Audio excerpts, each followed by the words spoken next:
تو حضور نے تو امام بن کے آمین آہستہ بھی کہی تھی، زور سے بھی کہی تھی، لیکن تو نے تو مقتدی کو چھیڑنا شروع کر دیا. بابا تو میرے امام کے پاس آتا پھر بات بنتی. مولوی صاحب تسی کہنا ہے مقتدیوں نے چھڈو، مقتدی کا تو لفظ حدیث پاک میں ہے ہی نہیں کہ حضور کے پیچھے مقتدیوں نے زور سے آمین کہیو. یہ حدیث تو لے آ، صحیح حدیثوں میں تیرے ہاتھ چوم لوں گا. تو لے آ، چھیڑنا اپنی جگہ، لیکن دلیل کی دنیا میں تو مجھے حدیث دکھا دینا کہ حضور پاک کے پیچھے صحابہ نے اونچی آمین کہی اور صحیح حدیث ہے، میں تیرے ہاتھ چوم لوں گا. تو حدیث لے آ ایک بار. Wake up to reality. اڈے پہ ایک مسجد ہے دیوبند مومباتی. دیوبند مومباتی فرض نماز کے بعد دعا بھی نہیں کرتے، وہ ان کے پاس ہے مسجد. سلام. اچھا میں نے آمین کبھی بھی شرارت والی نہیں کی، شروع سے ہی میری عادت ہے کہ میں ایک نارمل آمین کہتا ہوں. تو میں نے یعنی آمین کی، وہ سلام پھیرتے ہی مجھے کہتا ہے یہ آپ نے آمین اونچی کیوں کہی ہے؟ میں نے کہا میرے بھائی میں نے جس طریقے سے نماز پڑھی میں نے آپ سے تو نہیں کہا کہ آپ نے رفع الیدین کیوں نہیں کیا، آپ نے آمین کیوں نہیں کی ہے. میرا حق ہے. یا تو آپ مسجد کے باہر لکھ کے لگا دیں کہ صرف دیوبندیوں کو اجازت ہے نماز پڑھنے کی، یہ تو نہیں لکھا ہوا.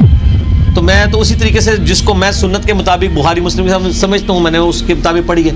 کہتا نہیں دیکھیں وہ سورہ فاتحہ سلام پھیرتے ہی اسپیکر لگا ہوا ہے، سینکڑوں لوگ سن رہے ہیں اور میرے ساتھ بحث کر رہا ہے وہ.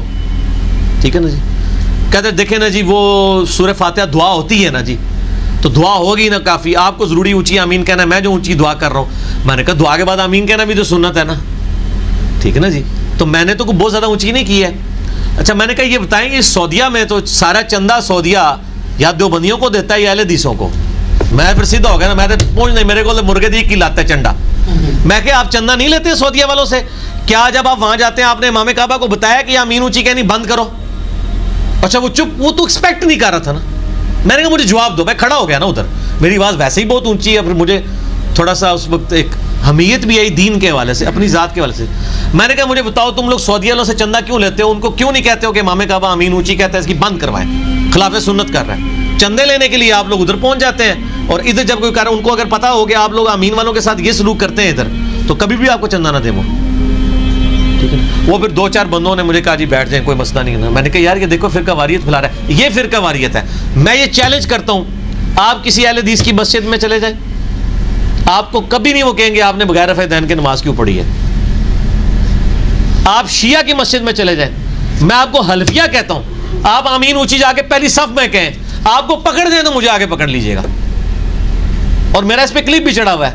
اہل حدیث اور اہل تشیعوں میں کیا خوبی کامن ہے، یہ بیچارے ہیں مائنورٹی میں، یہ تو شکر کرتے ہیں ساڑی مسیدی کو بڑھا ہے، نہیں برا مانتے، نہیں آپ کو کریں گے. میں نے کئی بار شیعہ کی مسجد میں نماز پڑھی ہے، پہلی صف میں کھڑے ہو کے 3-4 بندوں نے کٹھی پڑھی ہے، اونچی آمین کہی ہے، کسی نے ایک بار دیکھا بھی نہیں ایسے. آپ بھی تجربہ کر لیں، آپ حنفیوں کی مسجدوں میں بھی پہلی صف میں آمین اونچی کہہ کے دیکھ لیں، آپ شیعہ کی مسجد میں بھی آپ کو فرق پتہ چل جائے گا، کچھ نہیں کوئی کہے گا. اس طریقے سے آپ اہل حدیث کی مسجد کی پہلی صف میں کھڑے ہو کے بغیر رفع دین کے نماز پڑھیں، آپ کو کوئی کچھ نہیں کہے گا کہ جی آپ نے رفع دین کیوں نہیں کیا. تو پھر فرقہ واریت تو یہ پھیلا رہے ہیں، یہ ہمیں کہتے ہیں. خدا جس نے کی جستجو